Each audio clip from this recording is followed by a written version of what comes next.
From Hollywood, it's time now for Johnny Dollar. Andrew Cord. Johnny, how'd you like to go to San Francisco? What's up, Andy? Well, we've written a lot of insurance for an independent contractor out there, a man named Arnold Bennett. Uh-huh. Last night, his latest project went up in smoke.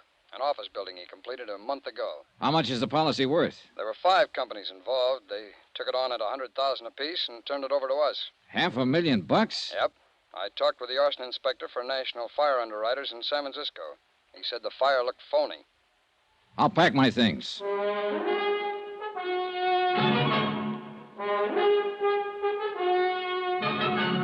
Tonight and every weekday night, Bob Bailey in the transcribed adventures of the man with the action-packed expense account, America's fabulous freelance insurance investigator. Yours truly, Johnny Dollar.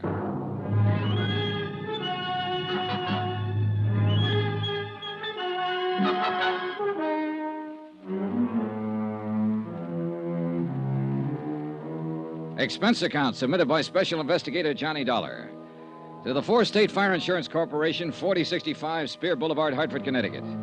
The following is an accounting of expenditures during my investigation of the Bennett matter. Expense account item 1, $15, flowers for my girl. I wasn't able to keep our date. Instead, I met 4-State Fire Investigator Andrew Cord at his office, and we made immediate arrangements to fly to California. Item 2, $25.06, one raincoat. Item 3, $144.15. Air transportation, Hartford, New York, San Francisco. En route, Andrew Cord filled me in on the details concerning Arnold Bennett. Oh, Johnny, as things stand now, Bennett hasn't filed claim yet, although I imagine that'll be coming through pretty fast, if I know him. I met him once when he was in New York getting money to finance one of his big subdivisions. Yeah, seems I've heard of him. Oh, he's made time and life a couple of times each. Oh, yeah. When I met him, I said to myself, Andy, look well on this man. He may be the last of his kind. Oh, how's that? Well, Arnold Bennett must be past 60 now.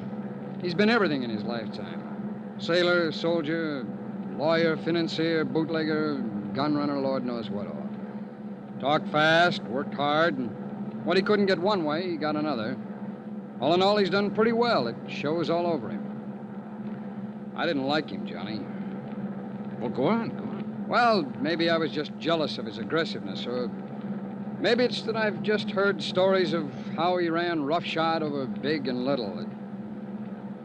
Well, about this new building of Bennett's that burned down. Yeah. Well, the man in San Francisco is pretty sure the fire was of incendiary origin.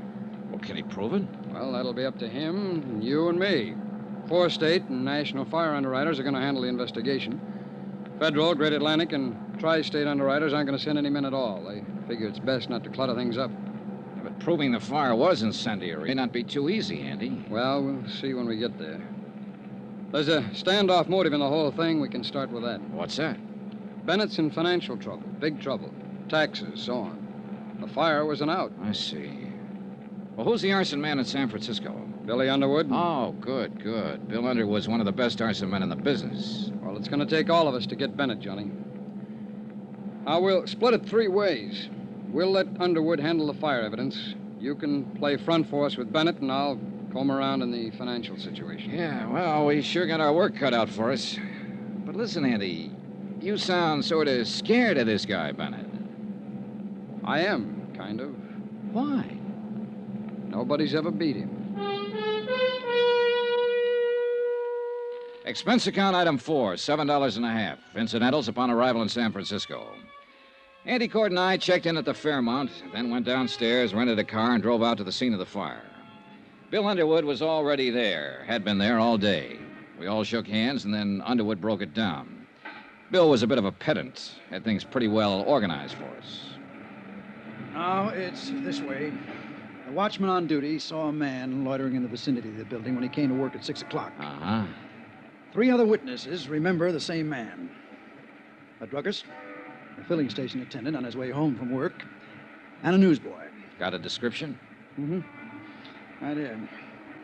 Male, Caucasian, 25 to 30, medium build, approximately 170, dark hair, dark complexion. That's it. Have you talked to the police yet? Haven't had a chance, Billy. You know they got 8 men on this? Well, with that much of a description, it might make it easier. I sure hope so. So far, the description hasn't fitted anyone in the files yet. The newsboy swears that he saw this man sneak around the side of the building about 6 o'clock. The fire broke out about 6:30. Anybody see him leave? Mm-hmm. The newsboy says he saw him catch a bus on the corner right before the fire broke out. Might help us. But the bus driver on the line wasn't any help. He's pretty busy that time of night. Have you had a chance to go over this yet? Well, we started. I'm working with a fire inspector on it. And as soon as we come across anything, I'll let you know. We can't overlook any possibility on this, Billy. Any. Yeah. I know about Bennett. He's been out here asking me who I am, what I'm doing. He doesn't like it. Oh, he doesn't. Yeah. He learned to swear somewhere along the line. Oh, has he filed claim yet? No, we haven't heard. But it's a professional firing job, I'm sure of it. You're sure? Well, I haven't got what I need in the way of concrete evidence yet, but I'll find it. Somewhere in these ashes. The place burned too well and too fast to be anything but professional. It was drafted. The fire got hot and going before anybody even spotted it. Well, this is a little out of my league, Billy. Tell me more, will you?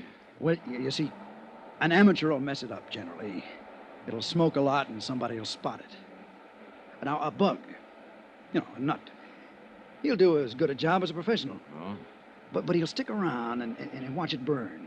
Stand a good chance of getting caught. He might even call up somebody and tell him how happy he is. But this bird, the one the newsboy saw getting out of here fast, well, he sounds like he knows his business. Mm-hmm. It's business with him. Then it'll be my job to connect him and Bennett somehow. And that's the tough part. Yeah. All I got to do is play around in the ashes. Oh, Johnny. Yeah. Watch your step with Bennett. Sure.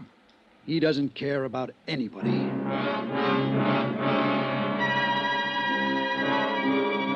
I spent another 2 hours with Cord and Underwood covering the ruins of the 10-story office building that had been gutted the day before.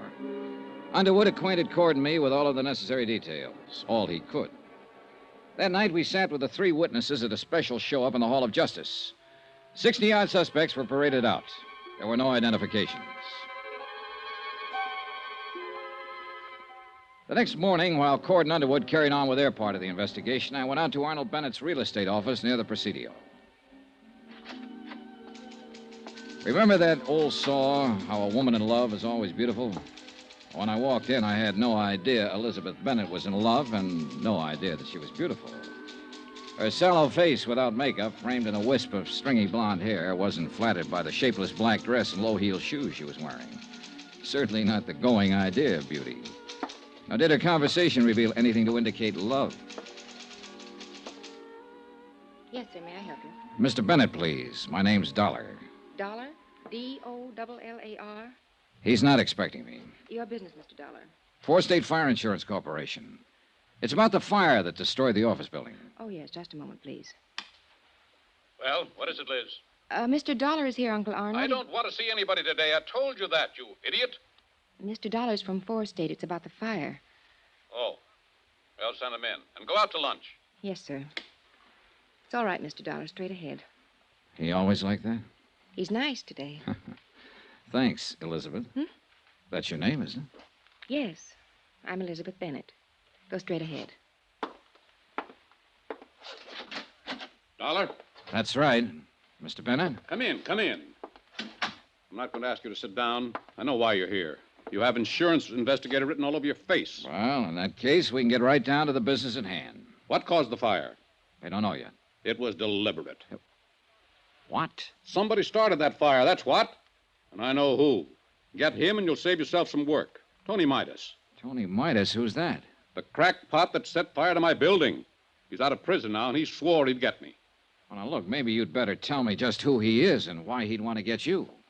Tony Midas worked for me once. I caught him stealing money, and I prosecuted him. He was sent to prison for 5 years, and he's the one you want. You seem pretty certain of that. Of course I'm certain of it. I know what enemies I have, what friends. Don't tell me I'm going to have to pussyfoot around with someone like you and get any place in this whole affair. Well, there are some witnesses who got a look at the man who started the fire, or at least it's a good bet he's the one we're after. So tell me, what does this Tony Midas look like? I don't remember. I hardly ever remember faces. But you remembered his threat. You bet your last nickel I remember his threat. And he's the kind of screwy punk to carry it out. Last week there was a small story in the newspaper that he was being released from prison. Well, then we'll certainly look him up and have a talk with him. That's very good of you, I'm sure. Oh, now, look, this can be a very difficult thing all the way around, or we can all cooperate, Mr. Bennett. I'll cooperate. I know why you're in town. I know who you came with. I met that glorified fire inspector yesterday. Underwood, you people don't fool me, and I'm not trying to fool you. Get Tony Midas, and you've got your man. Did you tell the police about Midas? No, I was waiting for some bird like you to walk in here with your high-handed attitude. Now I've told you, now you can get out and get busy looking for him.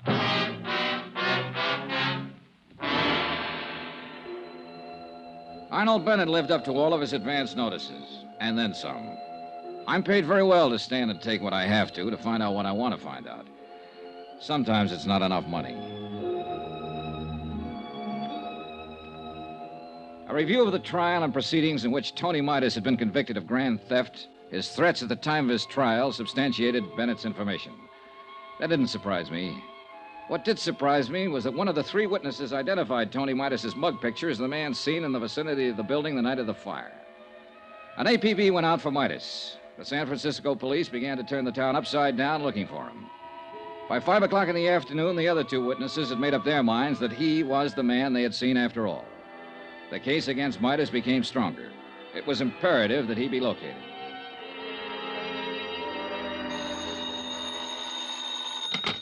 Johnny Dollar. This is Elizabeth Bennett, Mr. Dollar. Remember in my uncle's office? I remember. Mr. Dollar, you're looking for Tony Midas, aren't you? You don't have to answer. I know you are.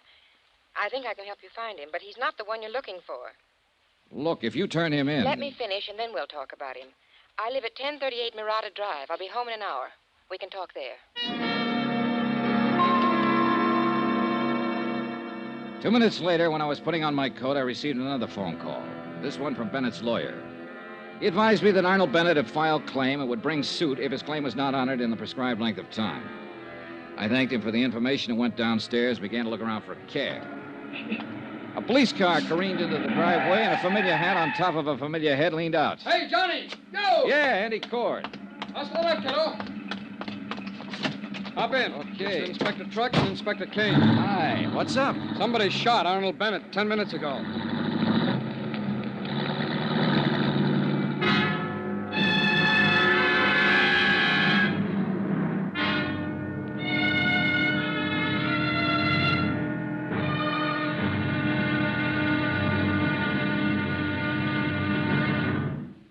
Now, here's our star to tell you about tomorrow's intriguing episode of this week's story. Tomorrow, the trail gets so rough, a couple of people just fall off dead. Join us, won't you? Yours truly, Johnny Dollar.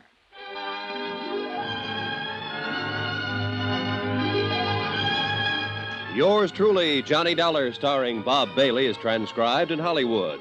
Written by John Dawson, it is produced and directed by Jack Johnstone. Be sure to join us tomorrow night, same time and station, for the next exciting episode of Yours truly, Johnny Dollar. Roy Rowan speaking.